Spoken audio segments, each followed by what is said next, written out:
Yay!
All right, we're going to try this again. I'd like to call to order the January 27th, 2025 regular board meeting of the State College Area School District Board of Directors. Those who are able, please rise and join me for the Pledge of Allegiance. I pledge allegiance to the flag of the United States of America and to the republic for which it stands, one nation, under God, indivisible, with liberty and justice for all. Thank you. I'd like to welcome everyone joining us in person this evening and those viewing remotely from home. The board held an executive session. No, we did not. That's okay. Some old notes, forgive me. We're going to start off with a roll call of board members with the board secretary, please. Dr. Anderson? Here. Dr. Peter? Here. Dr. Crevicore? Here. Dr. Dino? Here. Ms. Hunt? Here. Mr. Colby? Here. Dr. Miller? Here. That works. We're adjusting. They said 6 inches, 6 but inches. you can do 8. The mics work. Thank you. Thank you, Lynn. All right, we're going to start with Mr. Johnson sharing a superintendent update. Thank you, Amy. Given the recent conversations surrounding the possibility of law enforcement entering buildings, we would like to share our protocols should a local, state, or federal law enforcement representative arrive at SCASD building. To be clear, SCASD does not allow any law enforcement representatives to gain access to our buildings without proper legal approval. Should an agent come to the building, no information about an individual student, family member, or SCASD employee would be shared, nor would any immediate access to the building beyond the main office be granted. Building administrators would notify district leadership of any such requests. We have shared specific protocols with building secretaries and principals that include consulting with legal counsel, who would review the request and any other material provided, such as a valid judicial warrant. Only after a thorough legal review would any further steps be considered. Please know we will do everything legally possible to protect our school communities and the safety and security of our students, their families, and our employees. Additionally, January is School Director Recognition Month.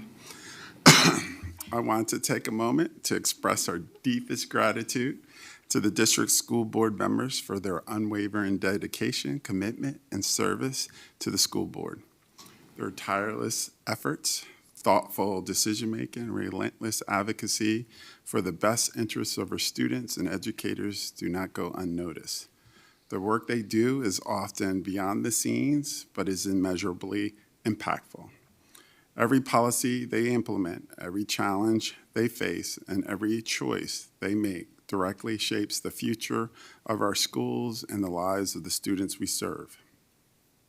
Their leadership helps create an environment where educators can thrive, students can excel, and the community can come together to support one another.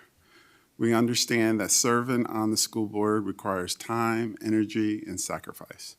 Our 9 members balance the needs of the district, the staff, and the families, often working with a vision for the future while also addressing immediate concerns. It is not an easy task, yet they approach it with dedication and care. Their work helps to foster a school system that continues to evolve and grow together with each passing year. On behalf of the administration and the entire school community, we are most grateful. On another good news, with great pride, I share the news that State High Principal Laura Tobias has been named Pennsylvania's 2025 Principal of the Year by the Pennsylvania Principals Association. This is a well-deserved recognition for her tireless dedication to the entire State High community, Laura's unwavering commitment to excellence in education, her ability to inspire both students and staff, and her passion for creating a positive learning environment, making her an exemplary leader. This award reflects her hard work, vision, and the impact she continues to make each and every day. As a state winner in the National Association of Secondary School Principals Principal of the Year program, Laura is now a candidate for the National Secondary Principal of the Year. As a district, we celebrate Laura's achievement as yet another example of the commitment she has for our students. You can learn more about her recognition and read the full press release on our website. And last but not least, beginning February 5th, the SCASD Family and Community Engagement Team will facilitate a 5-week training on restorative practices for district parents. In weeks 1 to 3, parents will learn strategies to build and maintain strong, healthy relationships with their spouses, children, and families, and even colleagues. Weeks 4 to 5 will focus on using circles effectively. Circles facilitate conversation and encourage full participation to help promote truly meaningful communication. Through video, practice, and discussion, participants will identify reliable methods for using circles to build community and address family behaviors and relationships. The skills that will be taught can be used in all settings and with all relationships. Learn more about the training and register on SLO Center Region Library website. That'd be it. Okay, thank you, Mr. Johnson. Thank you for the kind words about the board. We appreciate that, and I appreciate my fellow board members for dedicating their time, and certainly congratulations to Ms. Tobias. That's a great honor. Next up, we have Student Representative Ryan Brown to share a student initiatives update. Thank you, Dr. Bader. The practice-a-thon results are in. This year's orchestra students from Mount Indian Middle School and Park Forest Middle School in 6th, 7th, and 8th grade practiced music for an impressive 51,374 minutes, ultimately raising $4,487 for the Emily Whitehead Foundation. This substantial contribution will help fund critical childhood cancer research, and the orchestra students would be immensely proud of their hard work and meaningful impact on their community. The Practice-a-thon is an annual fundraiser organized by middle school orchestra students who collect pledges based on their music practice time.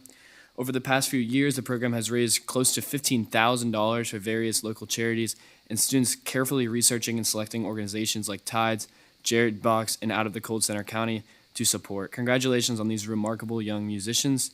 State High Thespians presents Urinetown, the musical, which will run January 30th to February 2nd in the State College Area High School Performing Arts Center.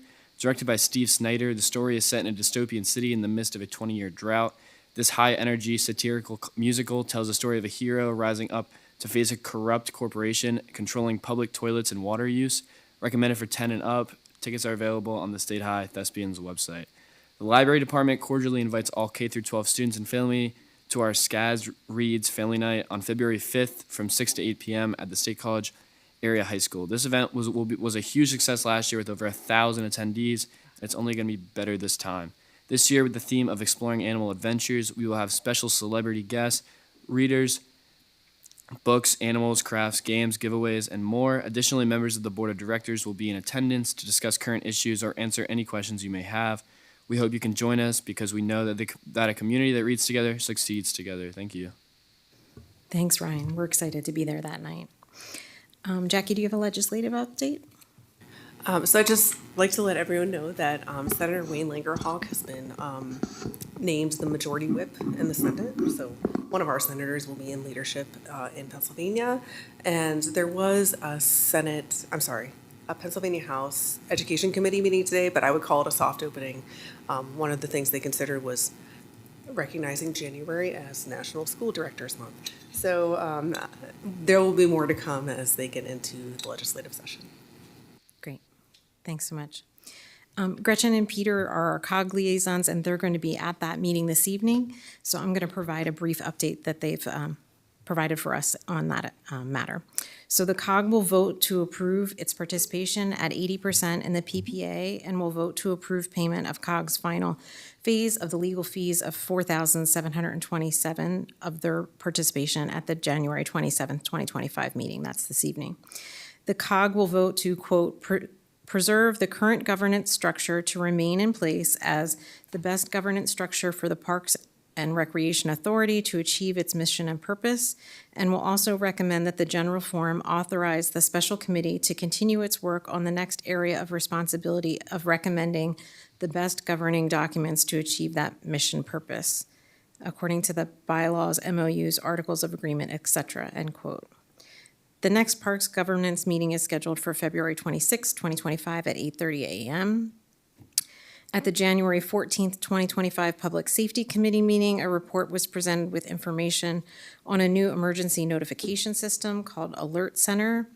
It will provide emergency alerts to all those who enroll. These alerts can be received via phone, text, or email, and alerts can also be shared with official social media pages.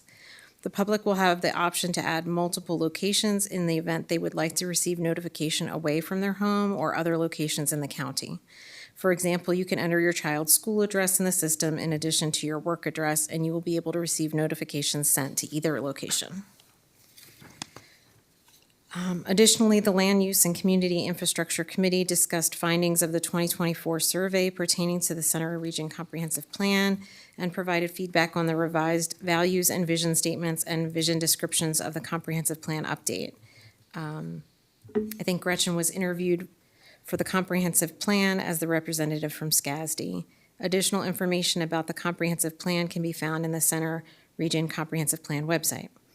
The next Land Use and Community Infrastructure Committee meeting is scheduled for February 6th at 12:15 p.m. The Center Region Parks and Recreation Authority met on January 23rd and appointed its representatives to the Parks and Recs Governance Special Committee. Kathy Madison and Gretchen Brandt were appointed. They also received an update on the restroom facilities project at John Hess Softball Complex. 4 options were presented. These options have pros and cons and costs vary.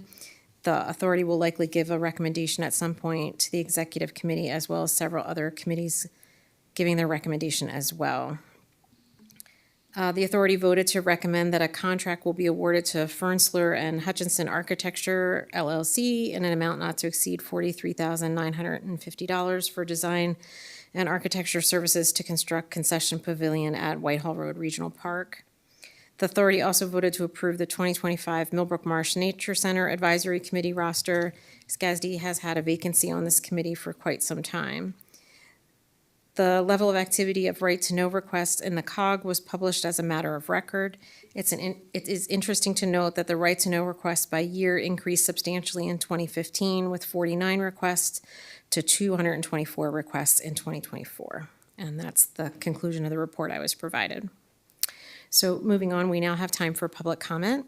Each individual will be allotted up to 3 minutes for items related to board business that are not a consent or action item this evening. For those items, public comment will be held just prior to voting on that item. Do I have anyone in person here that would like to make a public comment? Okay, if If you want to join us at the lectern and share your name and where you reside. Jennifer Black, Half Moon Township. I wanted, excuse me, I wanted to speak today to reinforce the intent of my January 22nd email that I sent to the board and to the superintendent, which was to make sure that the comprehensive review that Dr. Erbacher is undertaking includes student interviews from various grade levels, as discussed at the September 30th board meeting. Up until early January, I was under the impression that student interviews would undoubtedly take place. That is until multiple friends emailed me with questions because their children who initially were told they would be interviewed were then told that they were not going to be able to be interviewed. I'm in no way questioning the research procedures used by Dr. Erbacher. Instead, I'm wondering if there have been unnecessary restrictions placed on the work that she is doing.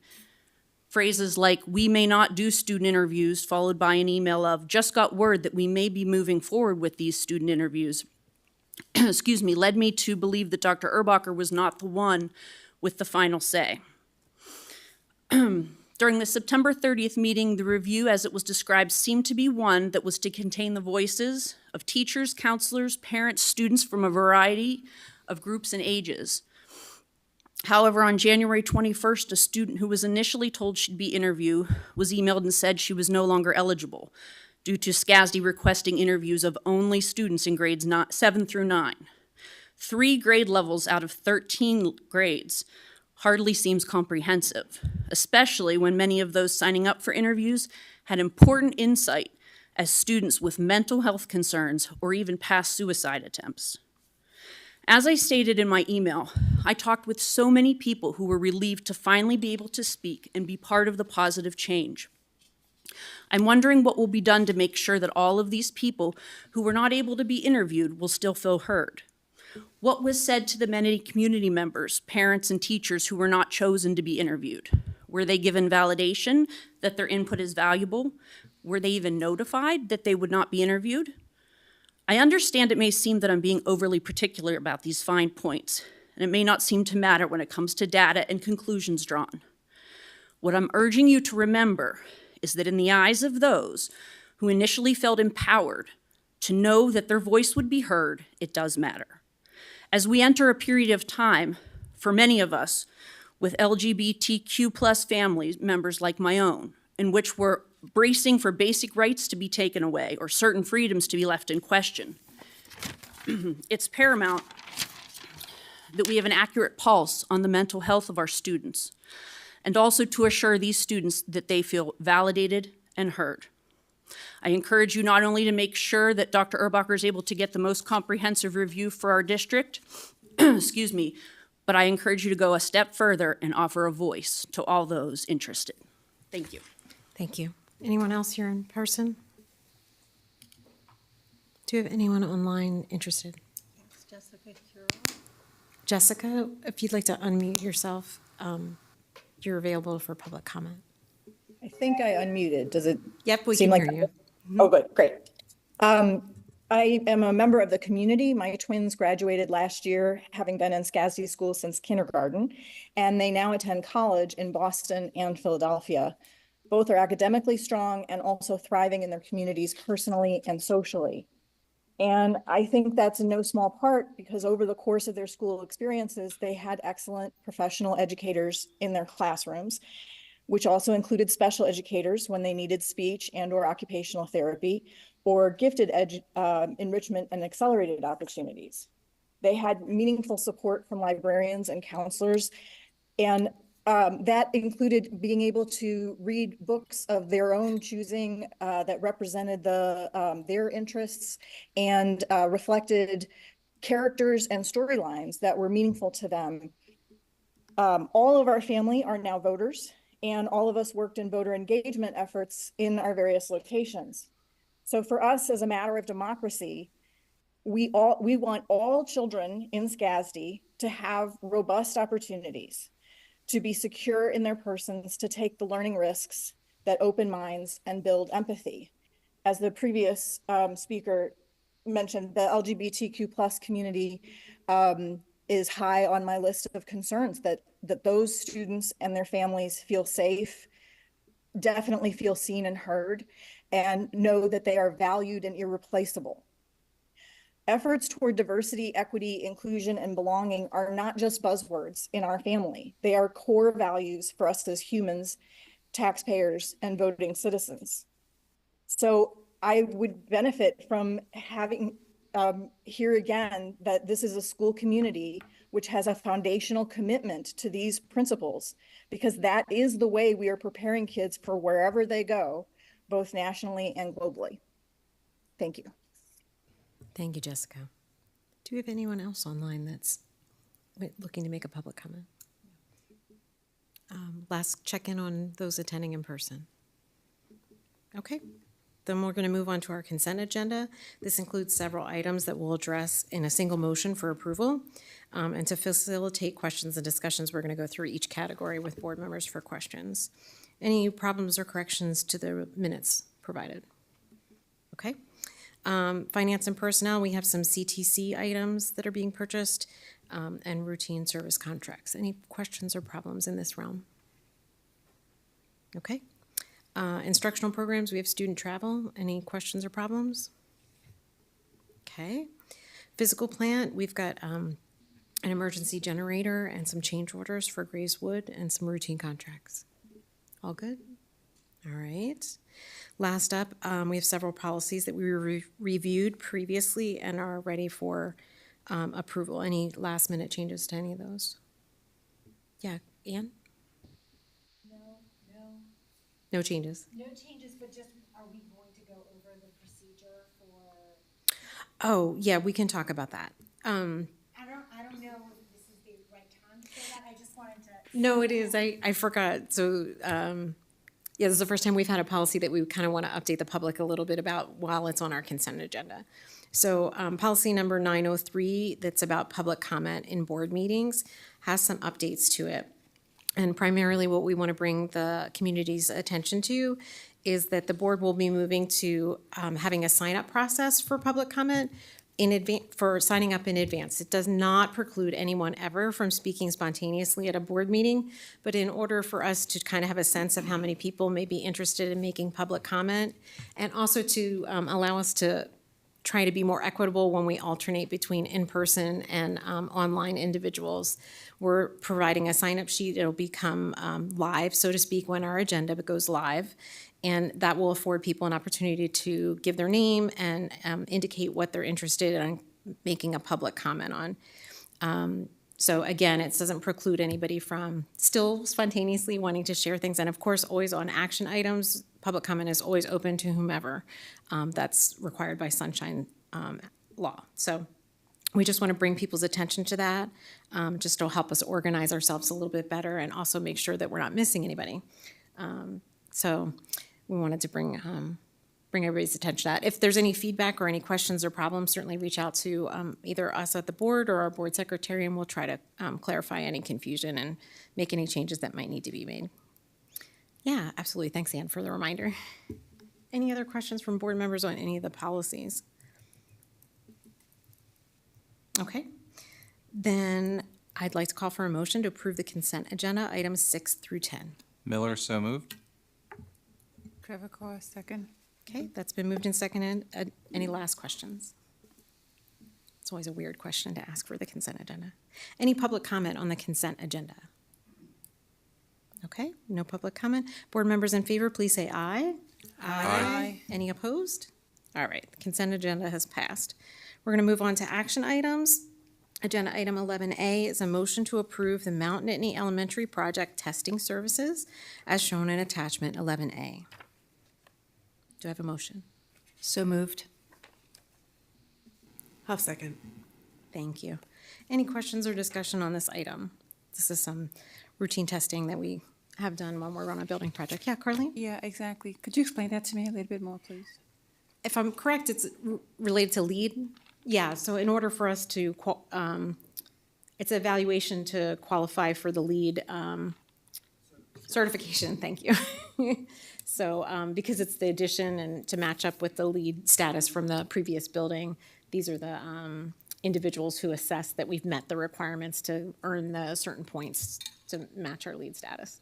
Does that make sense? Yeah, it does. I mean, yeah. Okay, Okay. So, no, not exactly. not exactly. Okay, Randy was nodding at me, so forgive me if I have that wrong. So, yeah, right. So for example, concrete, right? So when we pour concrete, they have what's called a slump test. We make sure the concrete is the right mix, right? We have a outside third-party testing service to verify that the concrete mix is correct. Or welding, structural steel, we have the same third party comes in and they actually check the welds to make sure that the welds are correct. So it's those types of services, really nothing to do with lead. Sorry. Okay. Thank you. That's Some of us were confused. Apologies. Thanks, Mike, for clarifying and making problem. sure we had it right. Any And the other? tests are required by Center Region Code. Okay. Gotcha. Other questions? Okay. Any public comment on this item? Okay. Board members in favor, please say aye. Aye. Any opposed? All right, that item is passed. Agenda item 11B is a motion to approve permission to bid 2025-2026 deferred maintenance capital projects as shown in attachment 11B. Miller so moved. Trevor, second. Okay, that's been moved in second. Any questions or discussions for Mike on this? It's our routine annual update on projects. I just had a question about the high school parking expansion. It looks like they're adding a total of 50 spaces in this project. Is that the maximum number that can be added to the high school lot? Like, is there potential plan to add more in the future, or I don't know if that's a question. So there's been some back and forth about 1 or 2 spaces. That's why I said it's around 50. Okay. I think we had the capacity to do 53, but there was someone that was a little bit opposed to that, so it dropped it to like 51. I think we're still kind of figuring out what the exact number is, so it's approximately 50. Okay, all right. And is, like, I'm also asking, like, is there potential to add more parking in the future somewhere else, or is that pretty much hit all of our space? That's all the space on the north parking lot. That's all we'll be able to add there. Okay. Doesn't mean we couldn't add space somewhere else, in the future. But So, Mike, I'll take this one. There is a plot of land that we purchased, I don't know, 2 years ago, off of Irvin Avenue, up by where the new physical plant building is located, also near Community Field. And once the construction on the physical plant building is completed, we'll be looking at the potential of adding space there.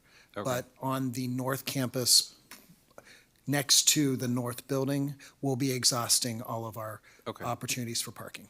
All right, thanks, Randy. Thanks, Randy. Other questions about these projects? Okay. Any public comment on this item? No. Okay. Board members in favor, please say aye. Aye. Opposed? All right, that item is passed. Moving on to agenda item 11C, it's a motion to approve equipment purchases for the Career and Technical Center program funded by the PDE Competitive Equipment Grant. This is shown on attachment 11C. Miller so moved. Anderson, second. Okay, that's been moved and seconded. Questions or discussion on this item?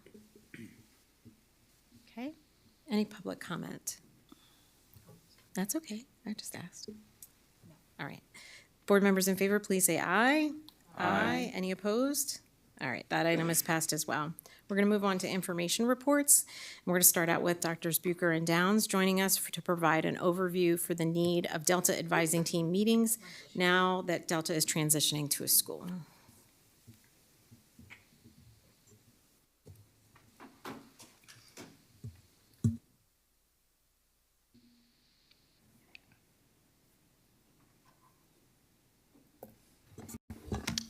Good evening.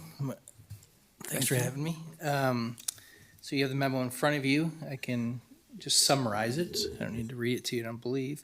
As you know, we're becoming a school, or applying to become a school at PDE this summer. And so with that, we have some days that have been in practice for years, as long as I've been there, which is 17 years, but well before.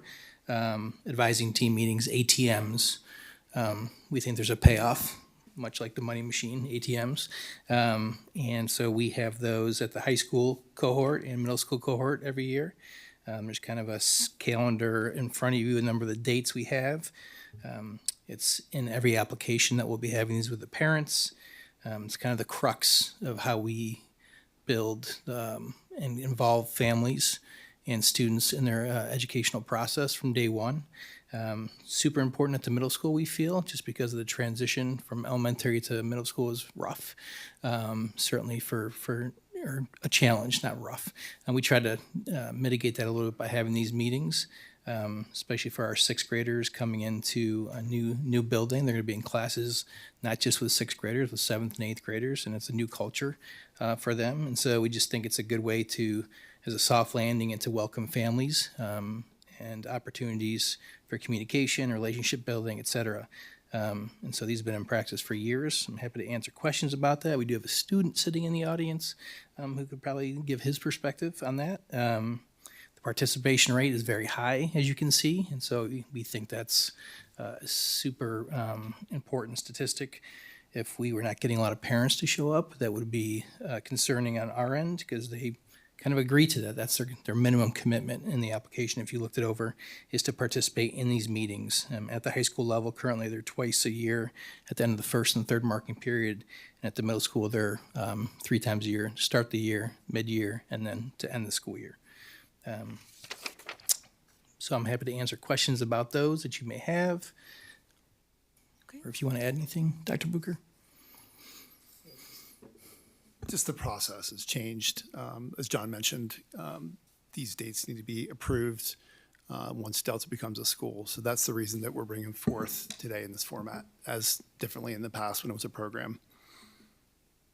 Okay, questions? Aaron? Yeah, so I guess I had the question. I did not realize until looking at this that the middle and high school actually had 2 completely different sets of dates for the ATMs.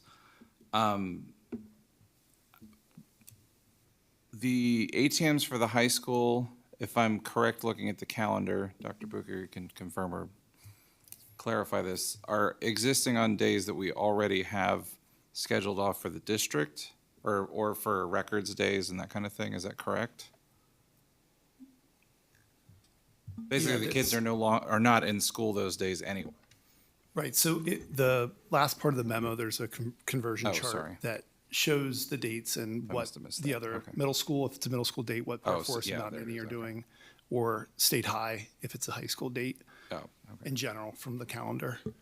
Felt that would be helpful. So I would say that my only concern, and I'll say concern because I'm in this seat where Laurel used to sit. My only concern would be that when you look at the number of days that are taken up by the ATMs for the middle school in particular, it adds up potentially to 6 days where kids are not attending school. And I just wondered if there's some opportunities we can provide for those kids rather than having them, because just for instance, I had a kid who was in Delta and she would come for about a 20 or 30 minute ATM meeting and then was just home for the rest of that time. It just kind of felt like time that was not well used the rest of that time, and it seemed like high schoolers were able to be on the campus. So I just wondered if there's some way we can be flexible so that they don't lose quite as many days compared to other middle school students. Yeah, so to speak to that, the reason we have 2 days per session is because we have 9 advisors at the middle school level, and so each one of them has equally number of 16 students in their advising group, which we call clump. And so having 16 meetings over 2 days is usually they should last between 30 to 45 minutes. It's fairly intense, depending on the conversations taking place and the need of the meeting. But I hear what you're saying. But those are the planning logistics behind it. So to follow up on Aaron, so I understand the point. I too have a student at Delta. And I know those have been wonderful meetings for us as a family in terms of meeting my child's needs. I guess the one question that does stick out a little bit in regards to the middle school, and we think about equity and about parents who may struggle to have appropriate supervision of their middle schooler on all that time. So aside from the loss of instructional time, I think the trade-off is potentially something that's reasonable to argue is worthwhile. But then the flip side, just about supervision and, parents who need to both work and having concerns about having a young child at home. I think that's something to have a conversation about and consider how we might be able to address that or help supplement those, or if maybe I'm wrong and you already are. We do offer like assistance if people need to have their kid at school that day. We have people available to help Okay. with them, so that's not a non-issue. Yeah, Okay. we could easily accommodate them. Okay, I think it'd just be important to make sure Yeah. that's communicated pretty openly upfront as opposed to people needing to come forward and ask. Yeah. Great, that's good to know. Other questions? Debbie? I guess following on the same topic, I guess I see some reasoning to the timing of the middle school ATMs, but in our calendar, kids are getting off October 30th and October 31st, and it's listed as no school for parent conferences. And so in the other middle schools, the teachers and counselors are involved in their conferences on those days. So what are the Delta teachers doing on those additional days, right?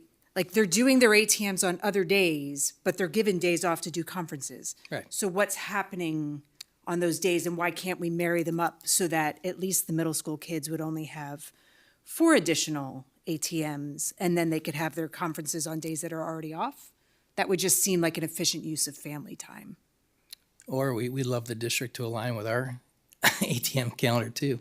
But to answer that, so like this year, we had department meetings during those times, and so our middle school teachers went to their department content area meetings, or they had records time because of the way it.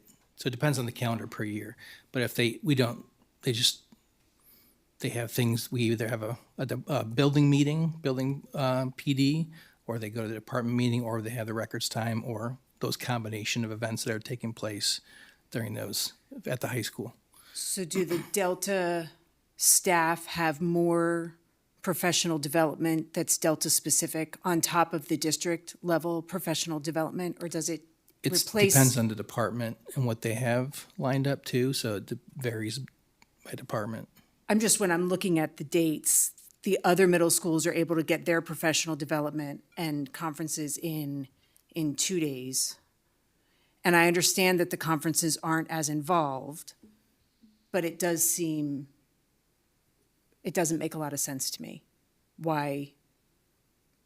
Yeah, it just doesn't make a lot of sense to me that there's that much extra professional development that would be happening on days when. Do you see what I'm asking? So it's a like, lot of I'd have to days. look at the calendar for this year. So I know like on October 30th and 31st, October 30th is listed as parent conferences all day for grades 6 through 8 right? for the following year. I don't remember what it was this past Yeah, I'm just fall. referencing this current And year. then for 31st, it's parent conferences in the AM and records in the PM. Right. So, for instance, they would get their half-day records, and then the other day and a half, they would either we'd have a department meeting, or building PD, or they'd go to department meeting for those 2 half-days with the high school content people, with the high school folks. That's what they did this past year. Am I not making my question clear? Like, do the Delta have more PD then than They would have, those middle school teachers would have access to those days when their counterparts at Park Forest and Mountain would not. They'd be in parent conferences. right? So I guess that's what I'm saying. Like, it looks like the Delta staff is being given effectively 8 days to do what the other teachers are accomplishing in 2. There's obviously more conferences happening. There's There's 3 6 times days. as many conferences. 6 days of parent conferences at the middle school. Right, but then they also get, it's not like they work on October 30th and 31st when they don't have ATMs scheduled. They are working through their in-services. And that's why I'm Yeah. asking if there are I'm more confused. I guess I'm in-service confused. required of those teachers. So maybe I can frame it. So on October 31st, there's, for middle school, 6 to 8, they're in parent-teacher conferences, no school the whole day. And my understanding is that there's no ATMs those days. I believe the question is, what are those teachers doing when they have a day set aside for middle school to be in parent-teacher conferences, but they don't have ATMs that day? Right. Is that? Yeah, Yeah. I mean, why don't they do the ATMs on the day that's set aside for conferences? And then those kids would get 2 more days of instruction. That's my question. Yeah, and I'm trying to explain. So we try to do ATMs at the beginning of the year, and so it wouldn't make sense to do them again necessarily right at the end of the marking period. And then that's just the way we've always structured them, to be honest, because of the timing and the transition. We think the importance of transitioning those students at the beginning of the year. The high school used to do it that way, but they have moved because of the faculty's thoughts, and when they run their ATMs, the need to cover first marking period progress and things of that sort. So it varies by need, but those teachers have things to do those days in terms of planned programming and in-service, because there's the high school is doing in-service those days or has records day those days. I guess I would assume that the Mount Nittany Middle School and the Park Forest Middle School teachers also would appreciate having extra days to accomplish all of those things, but they're not getting them. So I'm not sure why the Delta teachers are getting them. That's what it feels like when I read it. I understand I'm not well-versed in what's going on, but that's what I keep coming back to. And I'm not really hearing anything different other than they're doing professional development. So I'm assuming that that's professional development that Mount Nittany Middle School and Park Forest Middle School are not doing, because I don't know when they would be accomplishing that. Or they're expected to do it on their own time. I just don't know.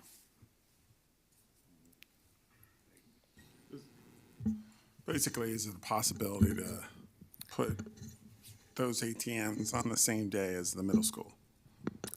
I think anything's possible. I think there'd be a pretty big culture shift for what we're trying to accomplish with our mission. Or is it possible to move some of the teacher professional development that might be happening on a couple days before school starts, so that you could do the ATMs before the start of school, and then the Delta kids could start school as opposed to starting with ATMs? Yeah, and we have done that in the past too, but that's a challenge with people giving them time to get their spaces ready and things of that sort. So that can be a difficult situation as well.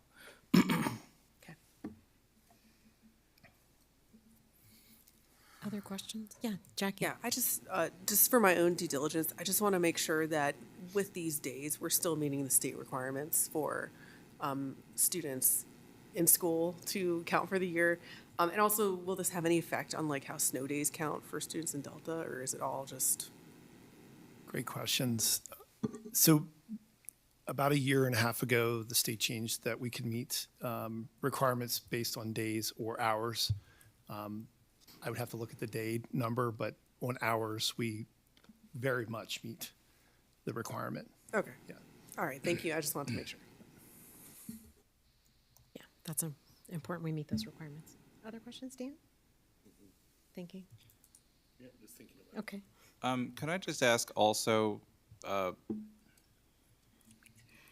is there structural alignment between how the ATMs are run and how the parent-teacher conferences are run across the middle schools between Delta and, say, Park Forest? Because Dev had made the point, well, they're different, or they're, I feel like functionally they're pretty similar. And I also wonder if you have information about the parent uptake rate of these parent-teacher conference opportunities at the other two middle schools. Like, is there a greater buy-in at Delta? Is there about equal?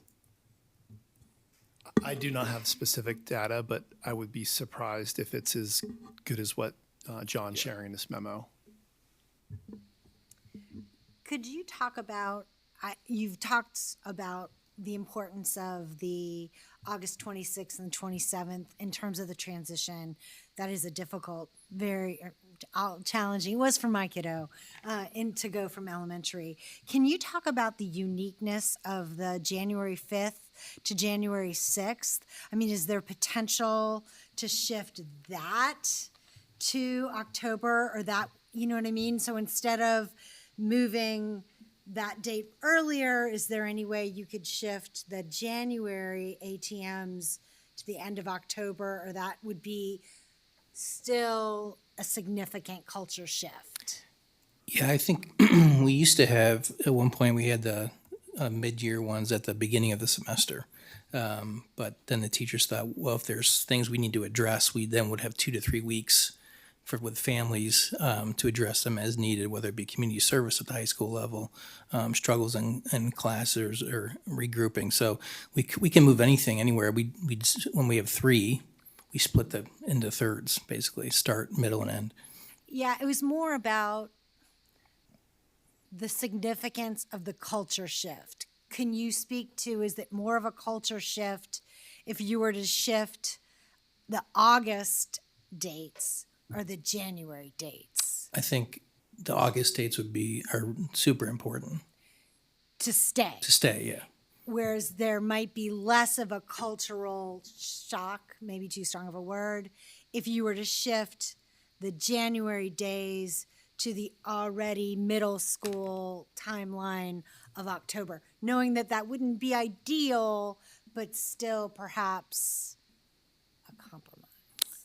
Perhaps. I'd be concerned then between the gap between October and. For sure. Yeah, so Yeah. that's a trade-off. Yeah. Go ahead, Dan. And I'm just going to follow that up with, and I understand, so from October to June 4th and 5th is an extended period of time. What generally happens in one of the ATMs on the last day and a half of school, right? So the school year's over. What are they discussing right at that point? So we're talking, the schedule's been built for next year. We have ATM checklists that every advisor goes through, so they're standard across all advisors at the high school and middle school.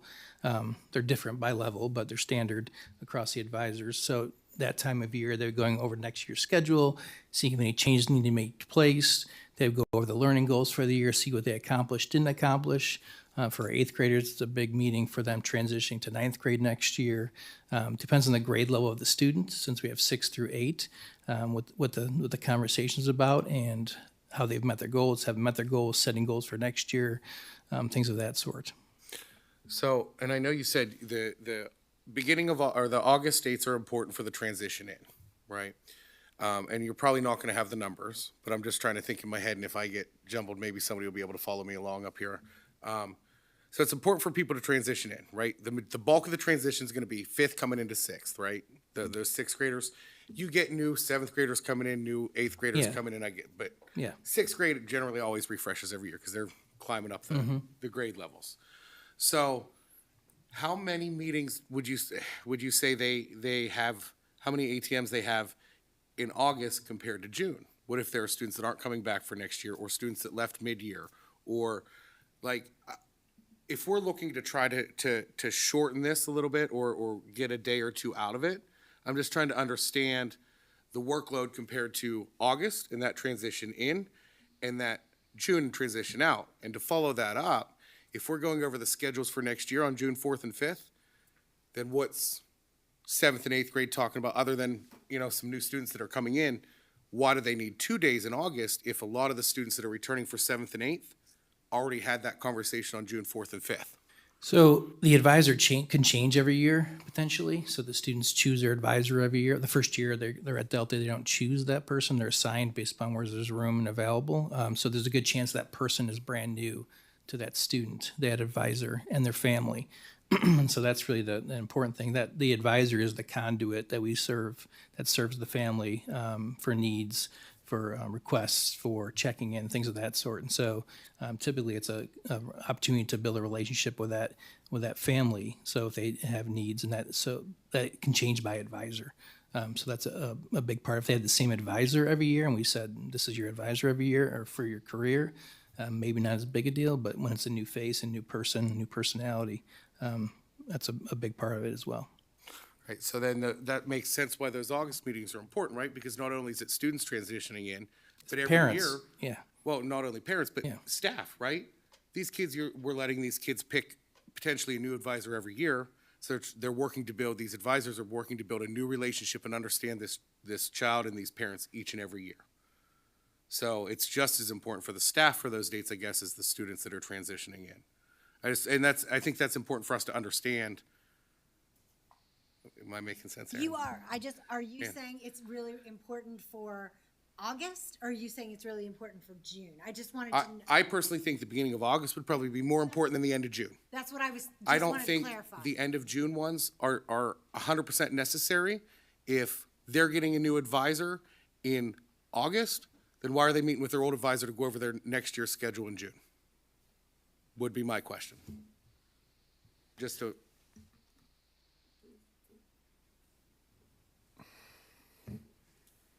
I also wanted to ask why the August dates are important for middle school, but not for high school. We used to have them, but the teachers thought they were going to pare those down. Okay.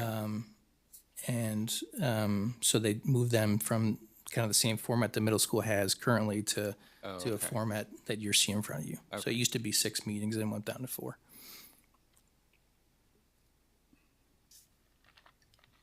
Yeah. Oh, sorry. Go ahead, Jackie. So I'm hearing a lot of concerns tonight about this, and like I appreciate that, but I'd actually like to call the question just because I think there would be a lot of value personally. Like I'd be fine voting to approve this tonight to let Delta operate the way they've been operating, and then like understanding the concerns from the board, thinking about in the next iteration of the calendar, thinking about maybe is there a way we can overlap with some of these other PD days that are available. But just kind of going forward with this plan as it is tonight. So I'd be interested in voting on this. So tonight it's an info discussion item. You're right. So I'm we're so not able sorry. to, we're It's not an able to info move it to discussion. action, but your point is still well taken. I think we've kind of gone through the different iterations and concerns and had some explanations about why it's structured the way it is for right now. So I think questions have been answered. And we would anticipate a recommendation coming back at a future meeting, potentially the next one. Accurate? Okay. All right. Thanks very much, John. Yeah? I didn't know if you had something to add. I just want to, before we close this, I just want to make sure that there's no direction that you want to give John in coming back. You know, if you want him to come back with the same schedule, he will do that. But if there's direction that you want him to take, please let him know now so that we don't come back and we have this same discussion without some kind of guidance. Okay? I'm on board with Jackie. There's no necessary direction for this year, but I think moving into next year, let's work with the calendar committee and how you schedule these out, because I see there's value in them, right? I don't want you to think I'm challenging that in any way, but if we can make it so it's more equitable for the students to be in class a little bit more, or the teachers not, fulfilling what they need to fulfill, I think we can just work with the calendar committee moving forward after this year and see what we can make happen. If I can just clarify, though, I want to be sure what we're talking about for this year and next year. Like this school year, we're not expecting there to be any changes. You're not even a school yet, and so, right? But next school year, we just approved the calendar, and it seems like there is still time before the 25-26 school year to contemplate changes to the ATMs. So I'm not sure which this and next you're talking about. If I got to make the decision, I would like to consider less time out of instruction for the 25-26 school year. If I'm the only one that feels that way, that's totally fine. I feel that too. But, so anyway, I wasn't sure if I was hearing which next year we're talking about, so. Yeah. So just to clarify, when I was speaking, I meant leaving it as proposed, or considering leaving it as proposed for the 25-26 school year. Okay. And considering implementing, like, The 26, 27. correct. So just to clarify. Okay. Just to clarify, I don't want to come back here for an action item and rehash all the stuff that we were talking and not have given him direction on how to move forward. So if we're talking about direction, then I think, and Deb, I mean, maybe you can jump in and if you kind of agree with this, I would like to see a potential alternative, not saying that, something to compare it to where, say, the days out of school were 4 instead of 6. Not saying that we would necessarily pick one or the other, but just what would that, like, could it be done? How would it be done? What would it look like if it were fit into that? Because I feel like if we have a little bit of time at least to look at an alternative, it might be helpful. If I'm the only one who feels that way, then that's, Well, I think you and I both said we felt that way. Yeah. But we're 2, and there's only 7 of us here tonight. Well, yeah, and it's not appropriate to poll the board because that's essentially a vote. Okay. So, so that always puts us in a bit of. So it's hard to give direction. So typically, I honor your point. I guess my experience is typically that the administration makes a recommendation as to what they think is the best and most appropriate. Correct. And then the board can either approve or say that's unacceptable and we would like an alternative. So, I mean, so we have to wait for the action item to ask for an alternative, or? well, no, but I mean, we don't usually That's bring what I'm forth confused like, about. do you want option, we don't come forward with an action item saying, do you A, B, or C? Not very typically. I mean, occasionally there are slight changes. So I would say this, there's some concern about the amount of ATMs. I was asked that you go and talk with your staff and talk about the importance of each one and what they think is important to keep, the rationale for it, for each of them, and then come back with what you, as a staff and as a committee, had talked about and think, okay, as far as the recommendation. And I think what I'm hearing from the board is primarily the concern is about the middle level, that there's not really a lot of, I'm not hearing conveyed any concerns with changes at the high school level, more. I think the high school level aligns pretty well with a lot of what's already in the calendar, so. I just would like to echo what Jackie said. I think that Delta is going through a big transition, and I want to honor that. And I want to honor that that is a kind of staff transition. And while I'm equally concerned about the curriculum, I'm also concerned about the Delta community and the way in which they experience that transition. And so I want to echo my support for Jackie based on that, and would appreciate if you would go to the staff and see if there's wiggle room, but this is a major shift, and so I just want to honor that. Yeah, I would say that I have some of those similar concerns. I know there's a lot of change happening. There's a lot of, there was a lot of concern about Delta changing as moving to a school. And so I think it's reasonable to consider strongly the status quo. But at the same time, I think it is important to have ongoing conversations about instructional time and equity for teachers and those sorts of things. So I would agree with that viewpoint. Any other last comments that want to be added, Carleen? No? Okay. But Thanks, John. Next up, we're going to move on to information on a survey from survey of our female athletes, primary, secondary, right? Yeah. So, Mr. Crispell's going to join us with Dr. Bucher, talk a little bit about the results. All right. Yeah, thanks for having us here for this. So ask Lauren to be with us tonight to go through a survey that we had with female students. So I'll pass it to him to talk about that. Go from there. Thank you, Dr. Bucher, and well, mics are working, you're right. Good evening, everyone. Thank you for the chance to be here and share and discuss the results of our survey. As you know, in late October of 2024, we sent a survey out to, as Dr. Bader said, our secondary female students. And I'm here to go over those results and share some concepts and takeaways that we had. We'll start with the purposes of the survey. I thought they were dual purposes. Number one, we wanted to determine where we are in the arena of female participation in sports within our district and try to give ourselves a composite picture of how we're doing. The second purpose, a little more specific, was to assess the feasibility and interest level of flag football, girls flag football in particular, a recently added PIAA sport. As you saw in the memo, we received 802 responses, which amounts to roughly 45% of our female population in grades 7 through 12. And they each received 4 primary questions with some options to add on after that. The first question is, are you participating in a PIAA sport? And we saw that 341 said they are, which is about 45% of the responses.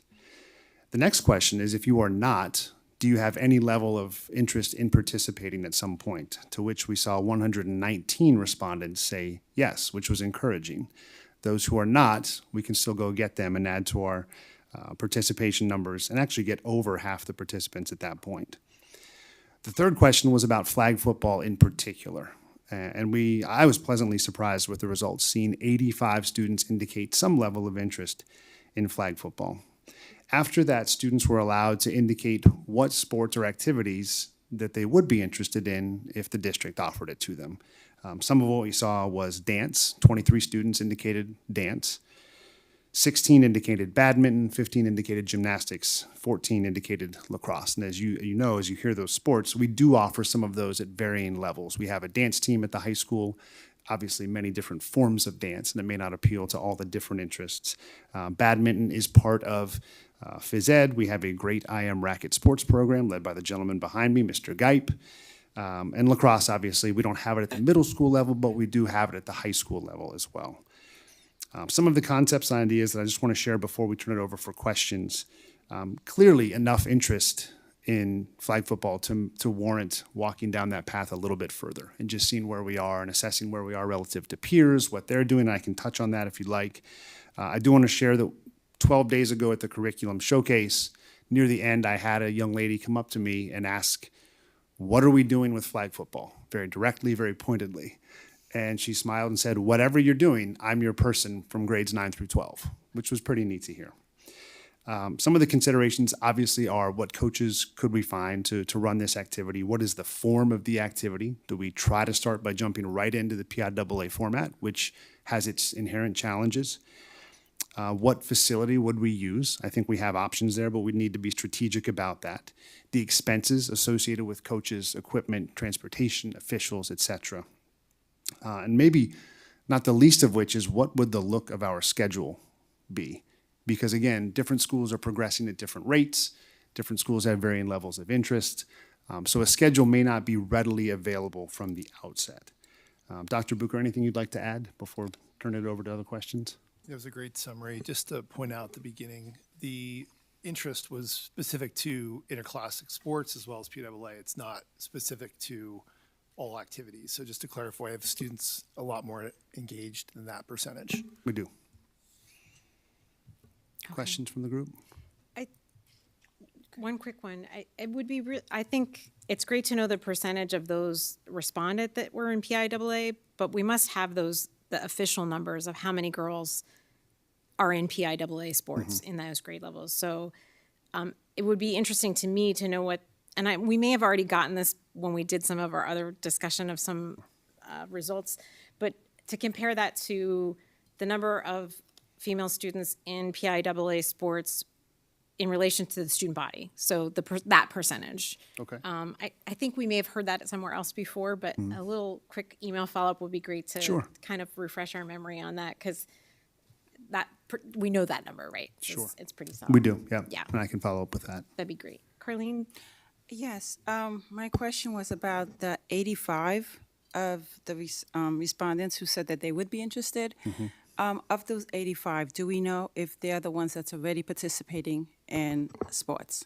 We do not. That was not part of the question. We can go back and try to parse that out if we need to. Yeah, that's important because I think that those that are already participating, they'll say yes, but if there's a conflict, then they may not. And we may do the flag football, but then these students can't come because they're already involved in other sports.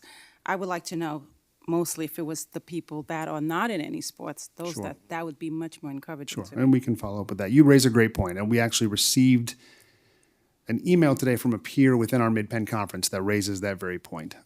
They indicated that they are not moving forward, but what he said was the first question he gets, and really the only question he gets when he talks about adding a sport, is not what's about to be added. He said, my question that I receive is, what will this do to our current sports? And I think that speaks to what Yes. you're getting at. If you add a sport at the expense of other existing sports that may need those student athletes to stay above a participation level or just constitute a roster. For example, I'll look at our girls wrestling program. It's growing. It needs some time to grow.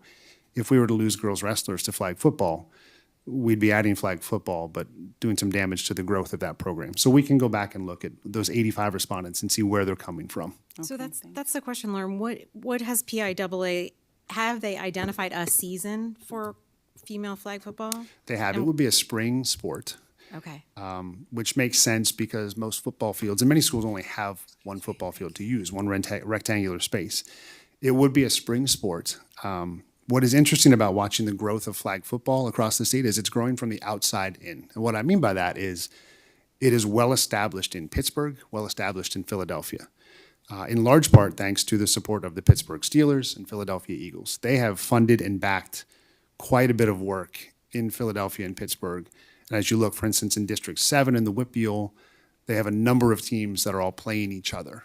And again, thanks in large part to the work done by the Steelers. Similar stories on the eastern part of the state with Philadelphia. The PIAA hasn't really given explicit guidelines. They've said we've approved it. Feel free to go as you choose and proceed as you choose. We have reached out to our peers in District 3, District 4, and District 6 just to see what they're doing. So far, we have 18 responses back. 5 are lightly or gently exploring it right now. And some of those have said we have a desire as a department to do it, but no student interest yet. Some have said the reverse. We've got lots of student interest, but no plan yet.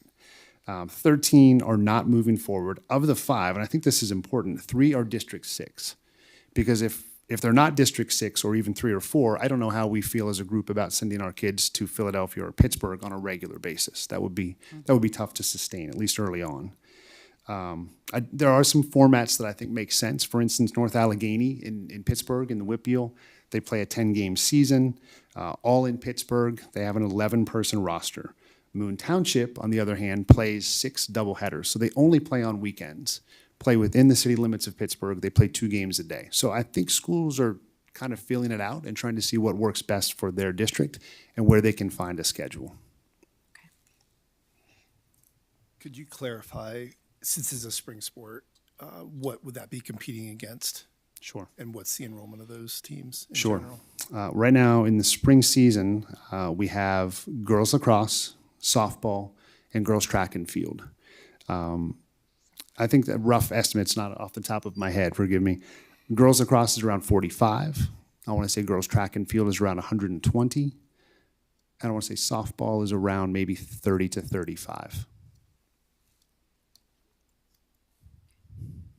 The numbers that you're quoting, are those high school?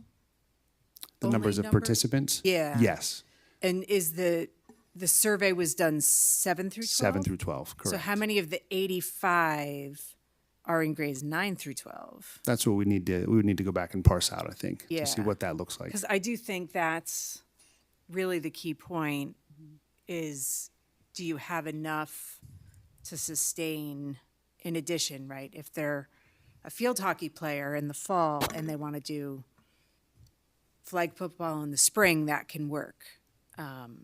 And we probably have some extra, we have a lot of track and field. We do. So But my yeah. suggestion would maybe be, it sounds like there's some support for this to continue to pursue exploring. And if that would be the route that the district goes down, probably surveying specifically about flag football is really probably the most fruitful information, because some people may not have responded to this because they didn't even know flag football was on the table and they Sure. didn't think it was on the table. And then if you put it out again and say, hey, like we did with wrestling, we're seriously looking at, is this something that we have students that are interested in female flag football, and you resurvey, you may get different answers, and you can then include, are you already playing, would you give that up for this one? It might just kind of bolster the, just a thought. Sure. And I think some relevant action steps might be to hold, I hesitate to use the word informational meetings because it's limited information that we have at this time, but meetings at the middle schools and also in the high school to get a picture of who we're talking to. Are they athletes that are already playing spring sports? Are they playing any sports? Are they playing fall sports or winter and thus available in the spring? I do think there's great value in getting to know our 7th and 8th grade students who are interested in this, because as we move slowly, they may very well be the students that jump in when we are ready to become a PIAA sport or when it's up and thriving. So I do think that there's a level for each of them, whether we start at an intramural activity just to kind of play against each other, gauge interest, learn as we build it in the air, so to speak. But I do think, Dr. Gravencore, I appreciate your point that learning a little bit more about the 85 and what that makeup looks like will help shape where we go next. And Lauren, what season does the rugby, I know rugby is club and not PIAA, but what season do they participate? I appreciate you mentioning that. That's a spring sport as well, the club rugby. And the numbers there are significant for the girls, probably in the 30s or 40s. I was hoping you would say fall and we could get the same kids, Yeah. girls to play in the fall and the spring. Well, and again, we have student athletes that play multiple sports in the same seasons. It's rare, and it's not something we recommend, but their schedules may allow that. And I think as we try to build a sport, we may try to offer some flexibility for students who want to try it and see what they like, if they like both or one over the other. But rugby is a spring sport. I appreciate you mentioning that. Yeah, Debbie, something else? Yeah, I just think we also need some sort of cost estimates. Sure. Because the budget is not infinite. Nope. So we No, need it's to not. know what we're talking about here. I'm all for more activities for kids, especially if we grab students that are not already participating in other things. But if the vast majority are students who are already participating in other sports and it's a huge expense, I may feel differently about it. Sure. And I think we'll learn more about this as we walk down the path and as we learn more about who the respondents were and what sports they may or may not already be playing. But I think we'll learn some of these things as we walk. And I've used this word a couple of times, strategically and patiently down the path, because if we get too far ahead of ourselves and have a team and program and budget ready but nobody to play, we're kind of out of order at that point. Yeah, I guess, and I would also encourage us to potentially walk in parallel with that middle school girls lacrosse. I know that the club program, in order for us to provide quality players for our high school, we need a developmental program. I know that has grown quite a bit, at least in the last decade that I'm aware of, and has been pretty new. Having come from Eastern Pennsylvania, where lacrosse is pretty dominant, those programs are awfully long-standing, and not having a middle school program to support the growth of our high school program, I think is also something really important to think about and consider. Yep. Yeah. And I don't know which has that's why I say kind of go in parallel, because we want more middle school opportunities in general, because we know PIAA is really limited in options and our other opportunities for sports in middle school. So I think it's really also just as important to keep potentially, depending on your numbers and what you think, following up on that possibility. Jackie, did you want to add some? Okay.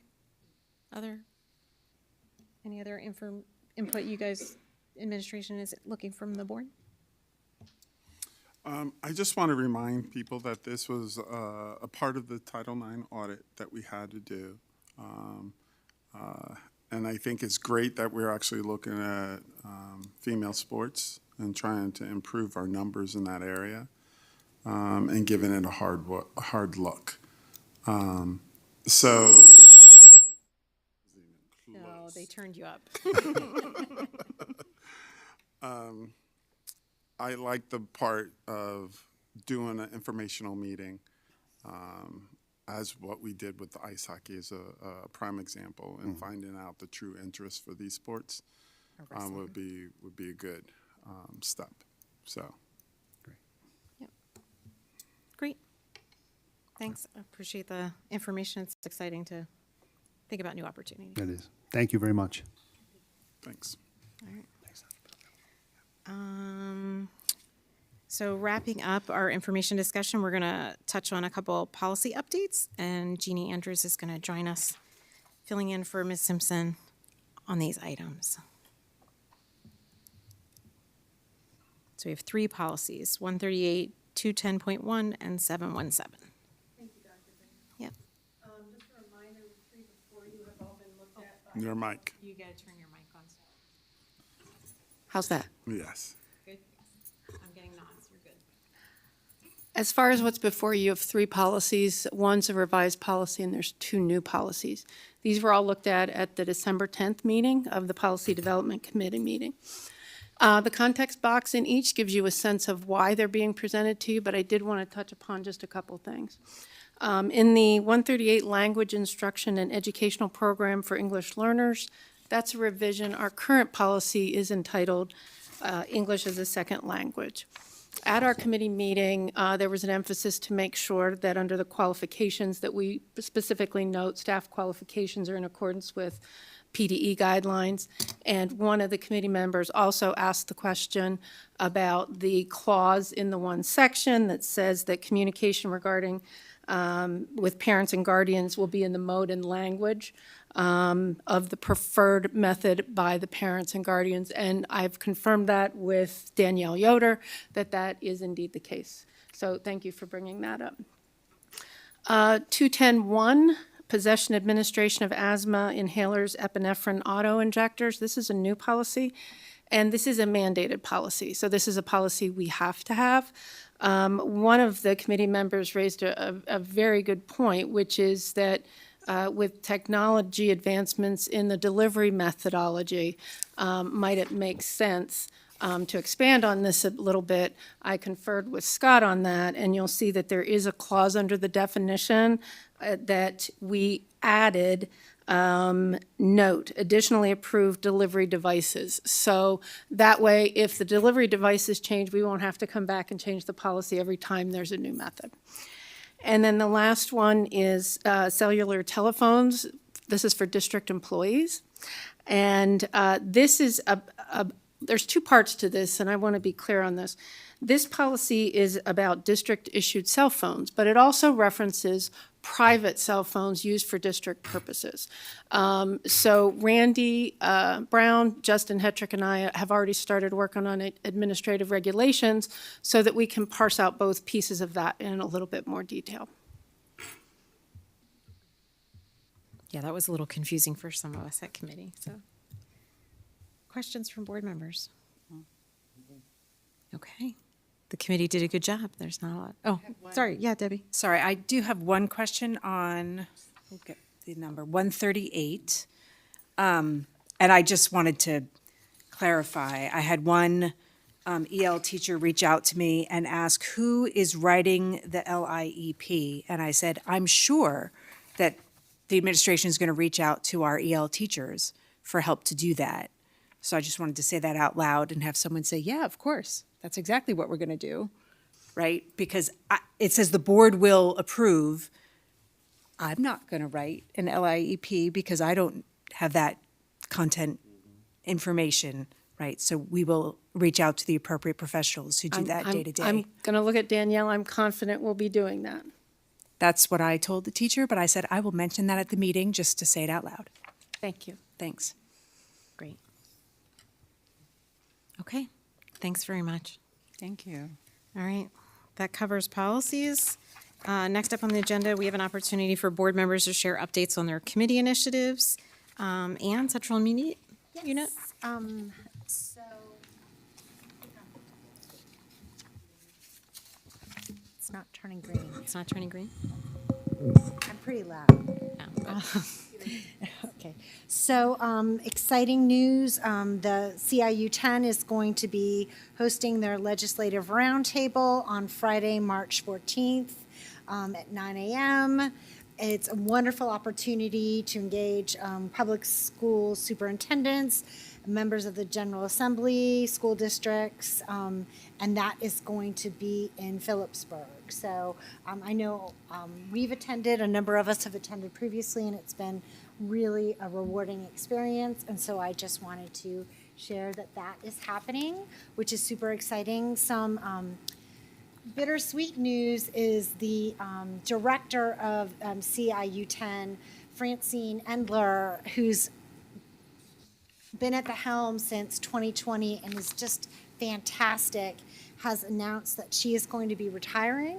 So we're very sad about that, but we'll be working as the CIU 10 board to make sure that someone fills her place.